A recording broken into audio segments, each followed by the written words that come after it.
ശ്രീ അനുജ, ഇതിൽ ഏപ്രിൽ 22 പഹൽഗാമിൽ ഭീകരവാദികൾ വന്ന് നമ്മുടെ രാജ്യത്ത് കടന്നു കയറി 26 മനുഷ്യരെ പോയിന്റ് ബ്ലാങ്കിൽ വെടിവെച്ച് കൊന്ന സംഭവത്തിന് ശേഷം ഇന്ത്യയുടെ സൈന്യം എടുക്കുന്ന ഏത് തീരുമാനത്തെയും ഭീകര കേന്ദ്രങ്ങൾ ആക്രമിക്കാനും പാകിസ്ഥാന് കൃത്യമായിട്ടുള്ള ഒരു മറുപടി കൊടുക്കാനുമുള്ള സൈന്യത്തിൻ്റെ ഏത് തീരുമാനത്തെയും 100% പിന്തുണയ്ക്കുന്ന നിലപാടാണ് കോൺഗ്രസും പ്രതിപക്ഷ സംഘടനകളും ഒക്കെ എടുത്തത്. ഒന്ന് പോകണ്ട അവിടെ നോണെങ്കിൽ കേൾക്കാൻ നല്ല രസമുണ്ട്. അതോടൊപ്പം തന്നെ കേന്ദ്ര സർക്കാർ എടുക്കുന്ന ഏത് തരത്തിലുള്ള തീരുമാനങ്ങളെയും പിന്തുണയ്ക്കാനുള്ള തീരുമാനമാണ് എടുത്തത്. അത്തരത്തിലുള്ള പിന്തുണയാണ് കൊടുത്തുകൊണ്ടിരിക്കുന്നത്. അതിലൊന്നും ഒരു മാറ്റവുമില്ല. ഇത് താൻ പോയി വല്ല സ്കൂൾ മാസ്റ്റർമാരോടും പറയാം, ചിലപ്പോൾ അവർ വിശ്വസിച്ചോളൂ. പക്ഷേ അത് ഒരു യുദ്ധസമാനമായ ഒരു സാഹചര്യം ഉണ്ടായിരുന്നു. നമ്മൾ ഇപ്പോൾ എനിക്ക് മുമ്പ് സംസാരിച്ച അദ്ദേഹം പറഞ്ഞതുപോലെ തന്നെ കൃത്യമായിട്ട് നമ്മൾ അളന്നു തൂക്കി പാകിസ്ഥാന് അതിനുള്ള മറുപടി കൊടുത്തു. തിരിച്ച് അങ്ങോട്ടും ഇങ്ങോട്ടൊക്കെ ഫൈറ്റൊക്കെ നടന്നു. ഇപ്പോൾ സീസ് ഫയർ ആണ്. അതിനകത്തൊരു ആക്കലുണ്ടല്ലോ. അയ്യോ, അത് വെറും തോന്നല. സീസ് ഫയർ എന്ന് പറഞ്ഞാൽ ഇപ്പോൾ നിലവിൽ അങ്ങനെയുള്ള നമ്മൾ ഈ രാജ്യം ഭരിക്കുന്ന കേന്ദ്ര സർക്കാരിന് കൊടുത്ത ആ ഇമ്മ്യൂണിറ്റി കഴിഞ്ഞിരിക്കുന്നു. ഇനി ഞങ്ങൾക്ക് ചില ചോദ്യങ്ങൾ ചോദിക്കാമല്ലോ. നിക്ക് ഏത് റൂട്ടിലേക്കാ വണ്ടി തിരിക്കണേന്ന് എനിക്കിപ്പോ മനസ്സിലായി. ഇപ്പോൾ നമ്മുടെ ശത്രുപക്ഷത്ത് നിൽക്കുന്ന പാകിസ്ഥാൻ അവർ പാലൂട്ടി വളർത്തുന്ന ഭീകരവാദികൾ ഇന്ത്യയുടെ ഭൂമിയിൽ കടന്നു വന്ന് നമ്മുടെ ടൂറിസ്റ്റുകളായിട്ടുള്ള സിവിലിയനുകളായിട്ടുള്ള 26 മനുഷ്യരെ വെടിവെച്ച് കൊന്ന വിഷയത്തിൽ നമ്മൾ സൈന്യത്തിന് പൂർണ്ണ പിന്തുണ കൊടുക്കുന്നു, കേന്ദ്ര സർക്കാരിന് പൂർണ്ണ പിന്തുണ കൊടുക്കുന്നു. അതിനുശേഷം 2 സർവകക്ഷി യോഗം നടന്നു. ആ 2 സർവകക്ഷി യോഗത്തിലും ഇന്ത്യൻ പ്രധാനമന്ത്രി പങ്കെടുത്തില്ല. അതിനൊന്നും ഇല്ലേ? അങ്ങനെ പങ്കെടുക്കാതിരിക്കുകയും ഒക്കെ ചെയ്യുന്ന സമയത്താണ് കഴിഞ്ഞ ദിവസം അമേരിക്കയുടെ പ്രസിഡന്റ് ഡൊണാൾഡ് ട്രംപ് എക്സ്പോസിലൂടെ ഒരു കാര്യം വെളിപ്പെടുത്തുന്നത്. അമേരിക്കയുടെയും അദ്ദേഹത്തിന്റെയും നിരന്തര ശ്രമത്തിന്റെ ഭാഗമായിട്ടാണ് പാകിസ്ഥാനും ഇന്ത്യയും തമ്മിലുള്ള അതിർത്തിയിലെ സംഘർഷത്തിൽ വെടിനിർത്തൽ പ്രഖ്യാപിച്ചത് എന്ന് പറയുന്നു. അതിനെ ഈ നിമിഷം വരെ കേന്ദ്ര സർക്കാർ തള്ളിപ്പറഞ്ഞതായിട്ട് നമ്മൾ കാണുന്നില്ല. മാത്രമല്ല US സ്റ്റേറ്റ് സെക്രട്ടറി കുറെ കൂടി ഡീറ്റെയിൽഡ് ആയിട്ട് ഇന്ത്യൻ പ്രധാനമന്ത്രിയോടും ജയശങ്കർ എന്ന് പറഞ്ഞ വിദേശകാര്യമന്ത്രിയോടും സൈനിക മേധാവിയോടും ഒക്കെ തുടക്കത്തിൽ തന്നെ ഒരു വിശദീകരണത്തിൽ മൂന്നാം കക്ഷിയുടെ ഒരു ഇടപെടലും ഉണ്ടായിട്ടില്ല എന്നത് വ്യക്തമാക്കിയിട്ടുള്ളതാണല്ലോ. പക്ഷെ അത് നിങ്ങൾക്ക് സ്വീകാര്യമല്ല എന്ന് തോന്നുന്നു. കാരണം അമേരിക്കയുടെ ഭാഗത്തു നിന്ന് തുടർച്ചയായി, പ്രത്യേകിച്ച് ഡൊണാൾഡ് ട്രംപിന്റെ ഭാഗത്തു നിന്ന് തുടർച്ചയായി വരുന്നു. കൂടാതെ സ്റ്റേറ്റ് സെക്രട്ടറിയുടെ ഭാഗത്തു നിന്നൊക്കെയുള്ള ട്വീറ്റുകൾ അതൊക്കെ വന്നുകൊണ്ടിരിക്കുമ്പോഴാണോ നിങ്ങൾ ഇതിനൊരു സംശയനിഴലിൽ ആക്കി നിർത്തുന്നത്? അല്ല, നമ്മളുടെ പ്രശ്നം എന്നത് നമ്മളുടെ പ്രഖ്യാപിത നിലപാട്, ഇന്ത്യ മഹാരാജ്യത്തിന്റെ പ്രഖ്യാപിത നിലപാട് കാശ്മീരുമായി ബന്ധപ്പെട്ട വിഷയത്തിൽ പാകിസ്ഥാനുമായിട്ടുള്ള തർക്കത്തിൽ ഒരു കാരണവശാലും മൂന്നാമതൊരു കക്ഷി ഇടപെടണ്ട എന്നുള്ളതാണ്. ഞാൻ പറഞ്ഞ പോയിന്റ് എല്ലാം സത്യമല്ലേ ചേട്ടാ? അല്ലേ? അതെ.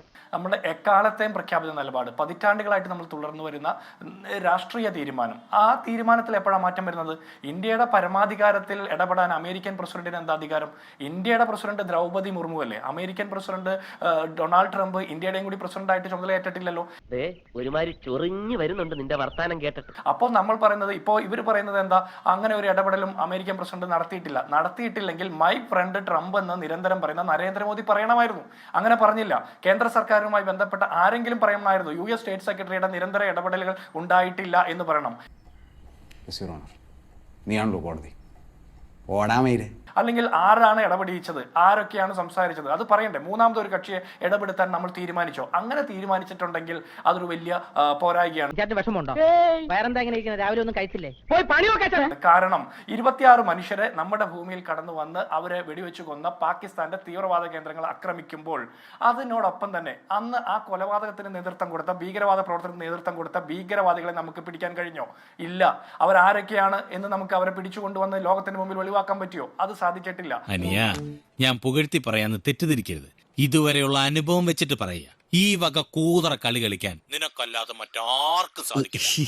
അങ്ങനെ നിൽക്കുമ്പോൾ നമ്മൾക്ക് കൃത്യമായിട്ട് ഒരു അപ്പർ ഹാൻഡ് കിട്ടിയ ഒരു ഫൈറ്റിൽ നമ്മൾ ഇടയ്ക്ക് വെച്ച് നിർത്തുന്നത് അമേരിക്ക പറഞ്ഞിട്ടാണെന്ന് പൊതുസമൂഹത്തിന്റെ മുമ്പിൽ കിട്ടുമ്പോൾ നമ്മൾ എന്താ വിശ്വസിക്കേണ്ടത്? ആരെയാ വിശ്വസിക്കേണ്ടത്? ആര് പറയുന്നത് വിശ്വസിക്കേണ്ടത്? ഒന്ന് വിളിച്ചോണ്ട് പോടോ. ഇന്ത്യയുടെ സൈന്യത്തെ നമുക്ക് പൂർണ്ണ വിശ്വാസത്തോടെ നമ്മൾ അവർക്ക് പൂർണ്ണ അധികാരം കൈമാറി അവർ മുന്നോട്ട് പോകുന്ന ഒരു സാഹചര്യത്തിൽ ഈ തീവ്രവാദികളെ നമുക്ക് കൈമാറണം എന്ന് പറഞ്ഞിട്ടുള്ള ഒരു സ്റ്റാൻഡ് നമ്മൾ എടുത്തിട്ടുണ്ടോ? നമുക്ക് ആർക്കും അറിയില്ല. എന്ത് സ്റ്റാൻഡിലാണ് സീസ് ഫയർ പ്രഖ്യാപിക്കുന്നത്? നമ്മൾ കുറെ കൂടി ഓരോ ഘട്ടത്തിൽ അവർ തിരിച്ചടിച്ചുകൊണ്ടിരിക്കുന്നു. നമ്മൾ അതിനെ കവർ ചെയ്ത് മുന്നോട്ട് പോയിക്കൊണ്ടിരിക്കുന്നു.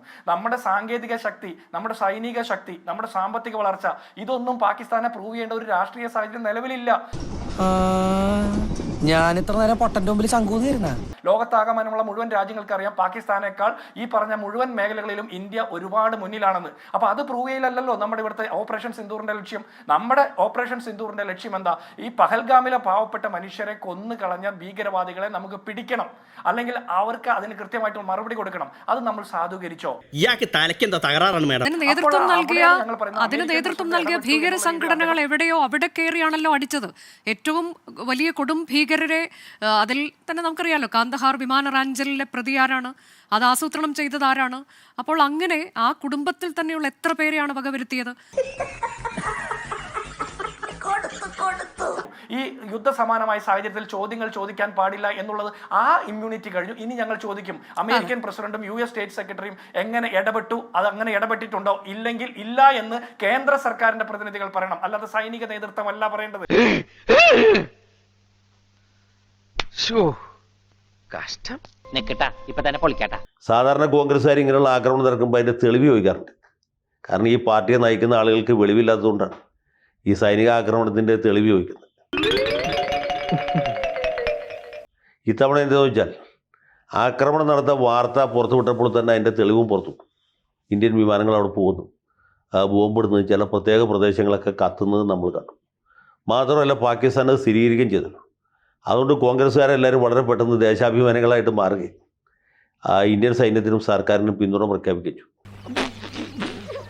ഈ ഒരു ചെറിയ വിഷയത്തെ വലിയൊരു യുദ്ധത്തിലേക്ക് കൊണ്ടുപോകുന്നതിൽ യാതൊരു കഥയുമില്ല. കഴിഞ്ഞ ദിവസം മാതൃഭൂമി ചാനലിൽ നിന്ന് ചോദിക്കുന്നത് കേട്ടു, അമേരിക്ക പറയുന്നത് കേട്ട് യുദ്ധം നിർത്തണമെങ്കിൽ പിന്നെ എന്തിനു യുദ്ധം തുടങ്ങിയത്? എന്നാൽ പിന്നെ NSS ഹെഡ്ക്വാർട്ടേഴ്സ് ചോദിച്ചിട്ട് യുദ്ധം തുടങ്ങി. പെരുന്നേലെ പോപ്പ് പറയുന്നതനുസരിച്ച് യുദ്ധം നിർത്തുകയും ചെയ്യാം. ഈ നായരേക്കാരെ പട്ടാളത്തിൽ ചേർത്തത് എനിക്ക് മനസ്സിലാവില്ല. 1965 ഇന്ത്യയും പാകിസ്ഥാനും തമ്മിലുള്ള ഗംഭീര യുദ്ധം എങ്ങനെ അവസാനിച്ച? സോവിയറ്റ് യൂണിയൻ കയ്യിൽ പിടിച്ച് ഒപ്പിടിക്കുക ചെയ്തത് ജനറൽ അയൂബ് ഖാനെ കൊണ്ടും ഇന്ത്യൻ പ്രധാനമന്ത്രി ലാൽ ബഹദൂർ ശാസ്ത്രിയെ കൊണ്ടും. നമ്മളന്ന് ചേരിചേര നായക്കാരൻ. പാകിസ്ഥാനാണെങ്കിൽ അമേരിക്കയുടെ സാറ്റലൈറ്റ് കൺട്രിമായിരുന്നു. ആ സമയത്ത് പാകിസ്ഥാനെ സഹായിക്കാൻ അമേരിക്കക്കാരും വന്നില്ല, ചൈനക്കാരും വന്നില്ല, ആരും വന്നില്ല. ആരോട് ഇതിങ്ങനെ എത്ര വട്ടം പറഞ്ഞു? സോവിയറ്റ് യൂണിയൻ പിടിച്ച പിടിയാലെ താഷ്കന്റ് കരാർ ഒപ്പിടിക്കുകയും ചെയ്തത്. അന്ന് സോവിയറ്റ് യൂണിയൻ ഇടപെട്ടില്ലായിരുന്നെങ്കിൽ യുദ്ധം തീരില്ല. യുദ്ധം അവസാനിച്ചാൽ അങ്ങനെയാണ്. അതിൻ്റെ കണ്ടീഷനൊക്കെ രണ്ടുപേർക്കും സ്വീകാര്യമായിരുന്നില്ല. സോവിയറ്റ് യൂണിയൻ പറഞ്ഞ വ്യവസ്ഥ പാകിസ്ഥാന് സ്വീകാര്യമായിരുന്നില്ല, ഇന്ത്യക്ക് സ്വീകാര്യമായിരുന്നില്ല. പക്ഷേ സോവിയറ്റ് യൂണിയൻ ഒരു വലിയ സൈനിക ശക്തി ആയതുകൊണ്ട്, ലോക മഹാശക്തി ആയതുകൊണ്ട്, അവിടെ വെച്ചാണ് ചർച്ച നടക്കുന്നത് എന്നതുകൊണ്ട് അവർ പറഞ്ഞ വ്യവസ്ഥകൾ അംഗീകരിച്ചാണ് യുദ്ധം തീർത്തിയത്. നമ്മൾ വിചാരിക്കുന്ന പോലുള്ള ശക്തിയൊന്നും നമുക്കില്ല, പാകിസ്ഥാനും ഇല്ല. അതൊന്നും എനിക്കറിയാൻ മേല. അപ്പോൾ അമേരിക്ക യുദ്ധം നിർത്താൻ പറഞ്ഞ് ഏത് നിലയ്ക്ക് ബുദ്ധിയായി. ഇന്ത്യ വെടിനിർത്താനുള്ള തീരുമാനം ബുദ്ധിപൂർവമാണ് എന്ന് പറഞ്ഞത് P. ചിദംബരമാണ്. ചിദംബരം ബുദ്ധിയില്ലാത്ത ആളല്ലോ. ഇത് വലിച്ചു നീട്ടി ആഗോള പ്രശ്നമാക്കുകയും നമ്മുടെ കയ്യിൽ കുറേ ആയുധങ്ങളുണ്ട്, നമുക്ക് കുറേ യുദ്ധവിമാനങ്ങളുണ്ട്, ടാങ്കുകളുണ്ട്, അതുകൊണ്ട് പാകിസ്ഥാനെ ഇല്ലായ്മ എന്ന് വിചാരിച്ചാൽ അത് വലിയ അപകടത്തിൽ ചെന്ന് അവസാനിക്കും. യുദ്ധത്തിൻ്റെ വില വളരെ കൂടുതലാണ്. രാജ്യത്തിൻ്റെ സമ്പദ് വ്യവസ്ഥയെ തകർത്തുകളയും. എന്റെ ഉദ്ദേശങ്ങളൊന്നും പഴയതുപോലെ ഫലിക്കുന്നില്ലല്ലോ. അപ്പോൾ ചാനലിൽ ചർച്ചയ്ക്ക് പോകുന്ന ആൾക്കാർക്ക് പല വിവരക്കേടും വിളിച്ചു പറയാം, ആരും ചോദിക്കില്ല. അയാളുടെ അഭിപ്രായം പിന്നീട് ലോകത്തിൻ്റെ അഭിപ്രായമായിട്ട് ഇവിടെ ചില പന്നന്മാർ കൊണ്ടെടുക്കുക ചെയ്യും. പക്ഷേ സത്യം ഇതാണ്, ഈ ഏറ്റുമുട്ടൽ ഏറ്റവും പെട്ടെന്ന് തീർക്കേണ്ടതായിരുന്നു, ഏറ്റവും പെട്ടെന്ന് തീരുകയും ചെയ്തു. അതിൽ സന്തോഷിക്കുകയാണ് ചെയ്തത്. അതിൽ സന്തോഷിക്കുക അല്ലാതെ നമ്മൾ യുദ്ധം ചെയ്ത് പാകിസ്ഥാൻ പിടിച്ചെടുക്കണം, പാകിസ്ഥാനെ മൂന്നാക്കി വിഭജിക്കണം, ബലൂചിസ്ഥാന് സ്വാതന്ത്ര്യം വാങ്ങിച്ചു കൊടുക്കണം, ആസാദ് കാശ്മീർ എന്ന് അവർ വിളിക്കുന്ന ഈ പാക് അധിനിവേശ കാശ്മീർ തിരിച്ചു പിടിക്കേണ്ടതായിരുന്നു എന്നൊക്കെ പറയുന്നവരുണ്ട്. അവരൊക്കെ വിഡ്ഢികളുടെ സ്വർഗത്തിലാണ് ജീവിക്കുന്നത്. മൂഢസ്വർഗം എന്ന് പറയും, ഫൂൾസ് പാരഡൈസ്. കിട്ടേണ്ടതൊക്കെ കിട്ടിയല്ലോ, സമാധാനമായല്ലോ. ഇനി സ്വസ്ഥമായിട്ട് വണ്ടി റോഡിൽ പോട്ടെ.